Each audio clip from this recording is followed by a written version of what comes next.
Live from New York. It's a show that may or may not have a series of New Year's resolutions. Brew said, quote, keep winning. Mine is always based on vegetables, but I never come through on it. I might just... Yeah. I crushed my last New Year's resolution I did on the show. Crushed it. Be less humble. Be less humble. Oh, yeah. I was the greatest at that one. So do you have another one? I have. I was not surprised. Okay. Really? Oh. Yeah, we'll check in. Ask me in a month if I've kept my New Year's resolution. Might be nefarious. No, it's not nefarious. Some It's for gambling. my betterment, but I don't want to put the cart before the horse. You'll know whether or not I've kept it. He smells like nicotine. It's coming in. We're starting with Lamar Jackson. Full participant all week in practice. Oh, my. Oh, my. In his media availability, he insisted that he was really hurt and is now 100% playing. He never quit on the team. He absolutely wants to be a Raven, Brew, and he's befuddled that he had to refute questions about his commitment to the team and practice habits. Brew, your reaction to that quote and your expectations for Lamar on Sunday night. Well, he also said he's not up late playing video games, even in the summer. Yeah, even the stuff. And he said he is not falling asleep in meetings. Yeah. Said he's right there in the front row. He laughed. So at I don't know that. Yeah. I don't know what's going on with the reporting, with the truth, but I'm riding with Lamar Jackson. He has struggled against the Steelers, though, Correct. as you know. 2-5 overall. Even last year in that great season, struggled against them. But came on late with the playoff win, late season win. Last time he practiced Wilds for a whole week, I believe I'm right, was Miami. That would have been the Miami game, coming off the injury. That was weird because that was a Thursday game, so they didn't even have a full week of practices, right? He missed that Sunday and then played there. But yeah, that was, he has not That's when he was supposedly healthy there and for the whole able thing. for the whole week. He cooked. Yeah, he did. 4 touchdowns, Yep. 78% completion. Okay. 140, something like that, passer first rating, game 143. post-hamstring is the game you're talking about. And then he apparently got hurt in that game or something. Hurt his knee. And then hasn't practiced a full week since, except for this week. So I don't expect Lamar to just be all like vintage Lamar, if you will. But I do expect him to play well. I'm going to say 2 touchdown passes. Okay. No interceptions. All right. But I think it's going to be more of a Derrick Henry game. Now, I think they're going to – Henry ran 25 times, I believe, last time they played Pittsburgh. Now, they did a good job on him, only had 94 yards. But I think he's going to have a better game rushing the ball, about the same amount of carries, over 100 yards. And I think there'll be timely passing by Lamar. What was it? Was it Cincinnati when he threw 12 times, 8 for 12, 150 yards? Not that, I don't think he'll throw that limited amount. But I see a similar game where he's maybe 16 for 22, 2 touchdown passes, but it's a big game from Derrick Henry. That would be great. Yeah, you definitely take that. Listen, first of all, I want to say this. I'm surprised that he's definitively playing. I'm surprised he practiced all week. When he was essentially ruled out of last week's game, not official, but when you're ruled doubtful, that means you're really not playing. Last Friday, I thought the best hope was that he would be questionable going into this week's game, and that wasn't the case. He was full participant on Wednesday in practice, and so I'm surprised by that. I will also, and I obviously was wrong, because I think I said on Monday I don't expect him to play, and by Wednesday we knew he was likely playing, and today we know he is playing. So maybe I'll be wrong again, but I would be very surprised if he plays well. And there's 3 reasons for it. The first one is he is coming off an injury that 5 days ago was significant enough for him to be ruled out of a must-win game. So not even test it out pregame, see what it is, was ruled out early in the day going into that. The other one is, to the point you made, Pittsburgh has given him more trouble than any team in his career, aside from maybe Kansas City, but he plays Pittsburgh so much more often than Kansas City. We can show you his career against the Steelers. The reason it says 3-5 and Bruce said 2-5 was I included the playoff win. Which helps his numbers. Right, which helps his numbers. And fair, it's fair to include it. But still, those numbers are jarring. Even more jarring are these numbers. His career in Pittsburgh. It's been a house of horrors for him. The one game they won, I think he had 1 touchdown, 3 picks. They won in overtime. It was his first game ever playing in Pittsburgh. Has not won there since. And then lastly, and this is where, tricky spot, but it is what it is. Lamar is not a player, even when at full health and not against an opponent that has given him trouble, that I trust in big spots. And it was very interesting going into the year. We had kind of like, it was off the air, but a conversation, maybe the three of us, maybe it was just KW and I'm not sure, that we wanted to make sure that we didn't minimize the importance of the regular season for certain guys by being like, well, all that matters is what you do in the playoffs. Yeah. And Lamar would have been, preeminent on that list, where if it looked like he was going to win another MVP, how do we juggle discussing that with the elephant in the room, which is he's going to be judged on the playoffs. Oddly, this year it's been like the opposite has happened, that because he's been injured and hasn't played great, the fact that he's only going to be judged by the playoffs has almost worked narratively to his benefit, which is all of this gets wiped away if he plays well this weekend. And then if this is the year he goes on a great playoff run, then no one cares about what the regular season was. But a player that it was missed last week is playing an opponent that has given him trouble in a building that he's never played well in, and it's a de facto playoff game. I would be shocked if he plays really well, given all of those circumstances. Well, think about last time he played them in the playoffs, he was great. Last year, yes. I feel like he got over that hump because his worst game last season had been against Pittsburgh in the first meeting. Second game, he plays great. Then in the playoffs, he plays great against them. So, like I said, I expect a really solid game. What do you attribute him struggling against them this year to? Well, he struggled against – that was during that 5-game stretch where he was struggling against everybody. So that's my question. We saw Jalen Carter come back from an absence, and he didn't look healthy enough. He looked fully healthy. Yeah. Do you expect – and I'll show you this graphic of Lamar's rushing yards per game. That he's down to 9th, and he was 1st or 2nd every year he's been a starter.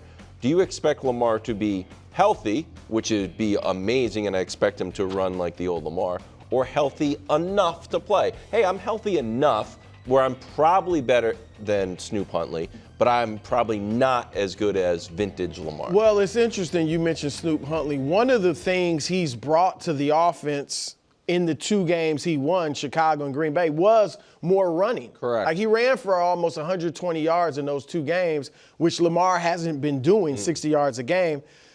I don't expect that old, like, Lamar running for 70, 80 yards. So the season started, I think he ran it'll for be 70. Against First Buffalo? Against Buffalo, he ran for 70. Last game against the Patriots, he ran for 7. He probably isn't quite that healthy. He probably isn't that healthy. I mean, Nick said that's a good point, that how banged up was he last year? It's a back injury. Last week, yeah. Or last week, it's a back injury that, but I expect him to throw the ball well. I don't expect him to win this with his legs. I think he can make maybe a couple of nice scrambles, but I'm not looking at him running them to victory. Excuse me. You don't think he can win without running? No, he was healthy enough to play against the Patriots, and he did not look good. He did not look like himself. And he was 7 for 10. He didn't look like you mean running? No, I'm saying whether he was. I don't care if he was 10 for 10. When I was watching that game, there was an element of relaxation I had. The Ravens in my opinion, Brew, he has not looked like scary vintage Lamar since the Chiefs game. The Chiefs game we can't attribute to Miami, but again, even like that, and maybe I am not remembering that game. But no, I know, but as vividly as you, but that was maybe Miami. It wasn't a huge game because it's the Dolphins. Right, it was the Dolphins, and I don't know what Lamar Jackson is going to be moving forward. When we talk about him versus Aaron and the pressure later in the show, there are some ominous signs of all of the basically top 10 rushing yardage quarterbacks about how long their primes were and all of that. And so I don't know what he'll look like moving forward, but I do feel like I know that this year, since he started dealing with injuries, he has not been the same scary player. No, he there's no he question takes he more hasn't been that sacks same than he does in years past. He doesn't run the ball. He doesn't pop off big runs. And that is even with his improvement as a passer, it removes an element of transcendence that he had. I feel like I still feel like a lot of it is mental. Like he has this, he wants to prove to everybody that he's a regular quarterback, like a pocket quarterback, a passer. And he's become very good at that, but he shouldn't eliminate that from his game. But I just wonder That's if this, but sure. real quick before we move on, I wonder if even if he didn't have that element right now, if this week he was like, man, playoff mode, beat the Steelers, get in by any means necessary. I think what Wilds is getting to, does he have right now the capability to be a dynamic runner given the injuries of the year? I think that's why dynamic enough. Yeah, That's the question. As for the other quarterback, Aaron Rodgers has already beaten the Ravens once. Can he do it again to keep his season and maybe his career rolling? He's not retiring. Rodgers, week 14 at the Ravens, where he won 27-22, had 284 yards through the air, 2 touchdowns, passer rating 103, but that was with DK Metcalf, who had almost more 150 than half yards. of those yards were who will not a lot be of them playing. were after catch. So, Nick, your reaction to Aaron Rodgers, and are you expecting a vintage Rodgers performance? Not a vintage Rodgers performance, but what I do wonder is Aaron Rodgers going to have one more moment in the NFL sun?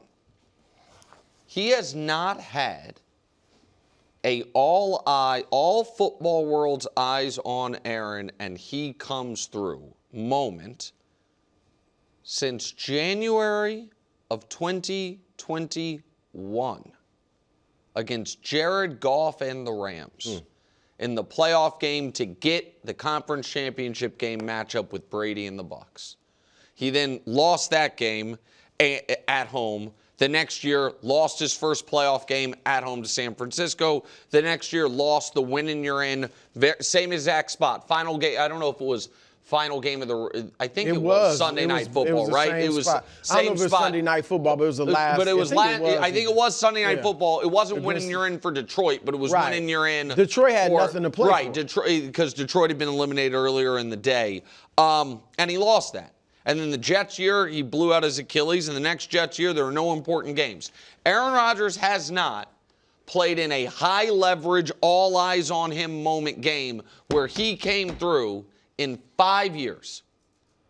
And I know you're of the belief, KW, somewhat, that the Serena Williams at the U.S. Open moments, like when she wasn't still Serena, He's an iconic player. Is an iconic player going to have one last moment or not? The thing that I happen to believe, Brew, is that the Steelers can win without that. I think the Steelers' best path to winning, and I thought it was against Cleveland, they went away from it, is Kenneth Gainwell, Jalen Warren, and trust their defense against Lamar. But that is, to me, what is interesting, because it's very rare for a legendary player to play this long at the end without a legendary moment. 5 years is a good portion of his career, and that's been how long it's been since he's had one of these games where he came out on the right side of. Yeah, my expectations are very low. Really? Yeah. First of all, he's 42. And secondly, he is no longer at the stage of his career where he can put the team on his back. All right? And that's what he has to do. Like, without DK Metcalf, without Darnell Washington, the big tight end, I don't think he's capable of doing it. That huge game, and then the next week, I don't know if it was Miami, he had another big game after that. Miami. A lot of that was DK Metcalf. Yep. And so he can set the table and throw, the ball to the right guys and then let them do something with it. But a lot of those guys aren't there. Now, Gainwell scares me. As a guy rooting for the Ravens, Gainwell is a guy that I think has to have a huge game for them. I don't think it's going to be, Joe, just running the football. I think Gainwell needs to make something happen in the passing game, which he can. The screen game. Yeah.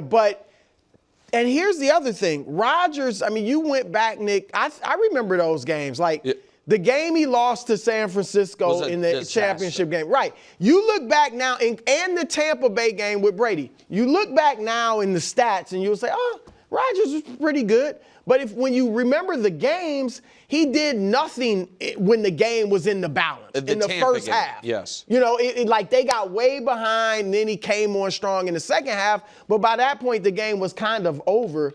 And so that Detroit game, when they were out of it during that midway through that season, everybody's writing them off. He starts playing well when it's kind of like everything's gravy. And then they get back in it. Detroit has nothing to play for. And that wasn't this Detroit team. They were just beginning to get good. But they were culturally. They were coming, but they were 8-9. They weren't quite there yet. And he had everything to play for. And he had those worst game of the year. Yes. Or one of them. And so I just don't think he has a huge history of stepping up big. I'm not saying he hasn't had any great big games, but he's had most of them have been poor. He hasn't been good generally in the NFC Championship games. Even the year he won the Super Bowl, he wasn't great in that championship game. Okay. I'm just being honest. Say what you want, but I'm telling you the truth. He's got 4 MVPs. He's a Super Bowl champion. He's been we great can't go back and this game. Well, these are big games, though. Then he's been great in the regular season. Man, does he step up bigger than Lamar? Because you're I've got total confidence in Lamar, who's hurt. I think Lamar's in his prime, though. If Aaron Rodgers was in his prime. Well, you just dissed his whole prime. No, I didn't diss his whole prime. He's got a Super Bowl and 4 MVPs. He didn't play that well in the Super Bowl. No, he did. He said the NFC Championship game. NFC Championship I think he's an iconic player. Maybe he comes up short. I feel like we were giving way too much credence. How's he going to come up huge? Who's he throwing the football to come up huge? Adam Thielen, I guess. It's not great. Don't get me wrong. That's DK Metcalf isn't. If he had DK, I'd feel that's different. a problem. I feel like the Browns game, we have put an outsized, magnifying glass on playing poorly against Myles Garrett in the Browns, where before that, he was cooking. But that 103 again, passer rating, DK. 125, 92, 67 against Myles. Listen, I think the Steelers are going to win, for the record. But I actually don't think we have put enough importance on the Browns game. That was a win and you're into the playoffs game against a 3-win doormat. They scored 6 points. The Browns are tough. 6 points. KW. The Ravens lost to the Browns. Hold on a second. 6 points? They scored, KW. Ravens put 41 on the Browns. They scored 6, and again, I think I'm the only person picking the Steelers. So I think they can do it. But they knew all week, if we win this game, we win the division. We can rest in week 18. They were playing a team with a rookie quarterback who played poorly and set them up on the plus side with turnovers multiple times. And I thought, made some outlandish decisions on where he was throwing it to and the way they played offensively. Yeah. He has an opportunity to make up for it here. It is not, though, an overstatement to say that since that game against Jared Goff and Sean McVay and the Rams, and I'm not saying Jared Goff like he's a bad player, I'm saying it's that long ago that Jared Goff was on the Rams, he has played in 3 games similar to this. The NFC Championship game against Brady that Brew is correct on, he was brutal in the first half and then rallied late. The divisional home game as the 1 seed to San Francisco, where San Francisco scored 0 offensive touchdowns and the Packers lost 13-10. And then that game to Detroit. Yeah. So this is an opportunity for him. I don't think he has to throw for 300 yards. I think he has to make 3 or 4 big plays because I think the Steelers defense will be able to slow down Lamar. But this could be the last big game of his career. College football playoff roundup. First up, goodbye Buckeyes. Last year's national champion loses to Carson Beck in Miami. Back-to-back losses for the Buckeyes. Miami surging. Then, that win sets up a date for the Hurricanes in the Fiesta Bowl against Ole Miss, who blew a lead, then came storming back to knock out the Bulldogs with a field goal with under 10 seconds to go. Meanwhile, the number 1 team in the country, bro, the Indiana Hoosiers, easily handled Alabama, setting up a rematch with Oregon, who they beat by 10 in Eugene in October. All right, there's a lot to digest there. Nick, what was your number 1 takeaway? I hope Ole Miss wins the whole thing. And that is part to spite rooting, because while I understood it was his right, and everyone's entitled to do whatever they want for themselves, their career, and their family, I did not like really any of how Lane Kiffin handled his exit from Ole Miss and leaving. Sure. And I also didn't know that I just agreed with his math on it, which was I have a better chance of winning a national championship by leaving to go to LSU rather than staying to coach a team that's in the damn playoff. Mm-hmm. And by the way, was not like, are they going to make it, are they not going to make it? Was a lock playoff team who lost to one team all year who they now just beat, got to get back on. And now Ole Miss is playing Miami, who, listen, we have Miami fans on the staff. I got friends down in Miami. I'll be rooting for whoever wins that game to win the title. I think it's the coolest story. But Ole Miss can beat Miami. And I wonder, Brew, if this Ole Miss team is right now, this moment, closer to a national championship than Lane Kiffin will ever be at LSU. Ever. Well, I mean, it's... Well, he'll certainly have the resources. Yeah. At LSU. Sure. So but, I mean, if he doesn't get this close, it is an abject failure by him. Sure. I mean, he has to win a championship there. Yes. There's no ifs, ands, or buts about it. I agree with you. I'm rooting. I don't have a rooting interest. I mean, I did live in Indiana, I guess. But because of the story, and I blame the NCAA just as much as I blame Lane Kiffin. Now, I blame both of them. But because of the situation, I would love to see Ole Miss win it. Because it's not just the way Kiffin kind of kicked them to the curb, said basically, you're not good enough. But half of their coaching staff right now is working for LSU and coaching Ole Miss. And some of them this is terrible. Some of them he might call some of them. There's 6 coaches that are currently working for LSU but coaching Ole Miss. And the reporting this morning is they're not sure whether or not they're going to let them coach the semifinal. I mean, that is terrible. Because they thought they were going to leave early, lose early, and now they don't know what they're going to do. For all those reasons, I really hope they win to stick it to the NCAA and Kiffin. Also, Trinidad Chambliss, best name in the nation, so I'd love to see that win. But my big takeaway quickly, Indiana. I mean, they're pretty good. Cignetti, this is one of the most remarkable stories achievements I've ever seen in sports. That team, Indiana, won 3 games a year before he got there. Indiana, before he got there, had never, not back in the 50s, never finished in the top 20 in a season. They had, take away the pandemic year that was shortened, they've had 2 winning seasons this century before he got there. And he immediately they go from that one of the worst programs in the top Division I level to now maybe winning a championship. Are you sure you're not rooting for Indiana? I'm amazed by this story. And I can't believe this. Even with the portal and all that, it's incredible. It's what Bill Snyder did at Kansas State times 10. And what Bill Snyder did at Kansas State was considered the greatest coaching job in college football history. Patriots going for win number 14 against the Dolphins on Sunday. 1 seed, still within reach, but Trey Lance needs to beat the Broncos. Now, the Patriots have only played 1 team that is definitely in the playoffs, the Bills. Wow. And people have been using their weak schedule as shots at the team in Drake Maye's MVP candidacy. Greg Jennings is here, Super Bowl champion. Nick, is the Patriots' strength of schedule something or nothing? It's obviously something, but it's obviously not everything. But it can't be nothing. So it's one of the reasons that we think this is wide open. Even with Drake Maye's youth, if they had their record and against the Texans schedule, we would not be saying it's wide open. We historically on this show care a lot about who you beat. We have a whole tomato can bit built around the idea that was about. We should have brought that thought up. it might hurt your feelings. Exactly. Every week it would have been like, they beat some tomato cans. And there are 12 teams in the league that have qualified for the playoffs. The Patriots have beaten one of them. That team also beat them. And that team, the big Pats fan on the show, thinks is not good. Buffalo. Okay. And so I do think it is instructive also when you talk about, it's not just that they have had a soft schedule.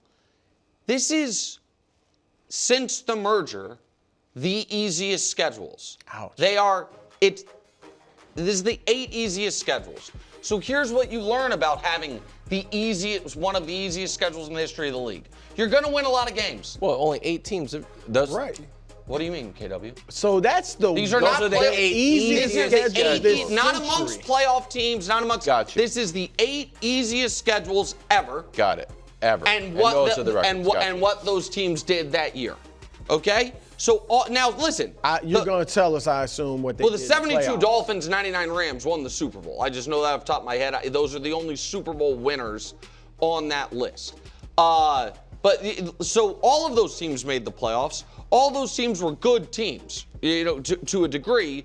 But it also shows you when you have a schedule this easy, you're going to have a gaudy record. To make it a little more contemporaneous, ranked in order, this century, they have had the easiest schedule.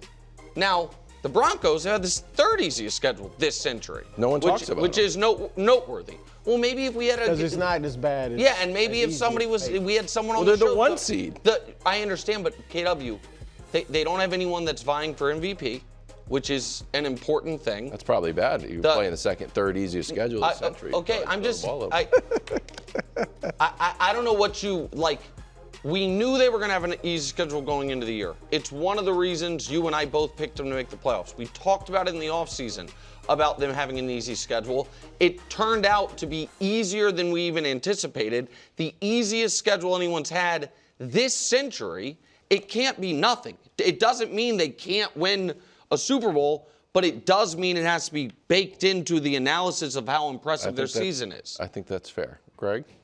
Look, I hate this idea that every team and every player has to come with a caveat. There's always a warning or the fine print that we need to look further into, and that's what's happening with the Patriots.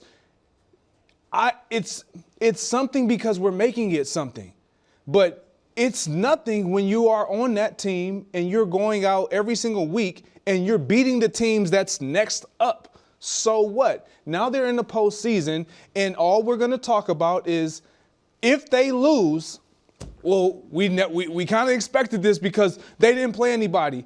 And that doesn't necessarily fit the bill because when we look at the Panthers and Bucks, the Panthers specifically, they've played now about 6 or 7 playoff teams.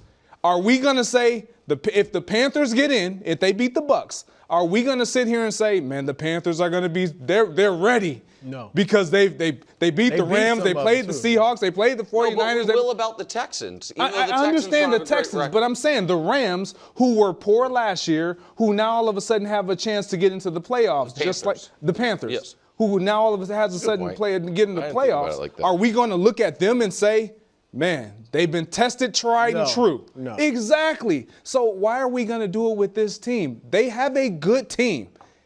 Period. When we went 15-1, the year after winning the Super Bowl, we were the favorites. I'm not sure what our strength of schedule was that season, but the likelihood of us losing wasn't that high. You know what happened? We lost. Well, yeah. I mean, It happens the same way as for teams who have great success during the season with the easy schedule, teams that have tough schedules and get in the playoffs, because it's one and done. Yeah, so we can stop. Wiles, I'll soothe your mind a little bit. Great. They've crushed the bad, not all of them, but a lot of the bad teams, right? Average. And Carolina Almost double digit. wasn't a bad team, but you crushed them. The Jets, it was the worst loss for the Jets all season, and Drake Maye had one of the greatest, most efficient quarterback performances ever. And you won 12 of your last 13. That's impressive no matter who you're playing. Undefeated. 12 of your last 13. So I'll give them a little love for that. You know, I understand where people are coming from in a lot of the angst, because I feel it too. I went to get my wife a diamond necklace and some diamond rings. You should have gone to my jeweler. I was going to. Yeah. But believe it or not, all sold out. Whole Diamond District sold out. I said, why? They said, you know, when it came out and the schedule was released and the Patriots were at 8.5 over under, turns out the entire world took the over and then just raked in all the money and bought up all the diamond necklaces and all the rings. So now everyone's like, this strength of schedule. The schedule came out in the spring. Like, we were talking about the second easiest schedule for the Patriots on record. Gianna went through it. We're talking about it in June. It was the 49ers one and the Patriots two. All I could do was say it. I said, hey, we're at 8.5 wins. I'm going to hammer the over. Look at our easy schedule. Then Nick said, yeah, you know what other teams say? You're everyone else's easy. I know. I'm telling you, you said that. I did the same thing that you did. I'm saying you told me that when you looked at the Patriots, the 4-win Patriots, your other team's easy game. That was, am I missing? I don't want to misquote you. No. But you and I both thought the Patriots would go 10-7 and be a wild card. So if we go to 14 wins, I'm surprised more people aren't like, wow, they exceeded my wildest expectations. KW, everybody. So this is where. I think most people feel hold on. that way. This is where I will get frustrated. Not with you, but with the general discourse. People are saying that. You might win Coach of the Year. The Patriot fans that are like, why won't folks give us credit? Credit is not what you are missing out on. What you are missing out on is, why won't folks say we're clearly the best team in football? Why won't folks say our quarterback clearly deserves the most prestigious honor in the league? Which, by the way, he might win. So it is not, nobody out there, I have yet to see the take of, the Patriots are a bad team that have beat up on tomato cans, but they're just a mediocre team. Nobody thinks that. The question is, are they a great team that just got the benefit of an easy schedule, or are they a good team that is probably against a league average schedule would have been 11-6 in a wild card, and against this schedule is going to be 14-3. Those are different discussions, and it is. I think that you feel one of your skepticisms about Denver is they haven't beaten, like, who they've played and who they have or haven't beaten. Well, I don't like Denver's margin of victory. Okay. I like W's, but margin of victory, it's Seahawks, Rams, and then us. Like, we blast the bad teams. Yeah. 14 wins is nothing to shake a stick at. And it feels people are looking at the Patriots like, you know what? Who is? But that's my question. Who? People. Who are?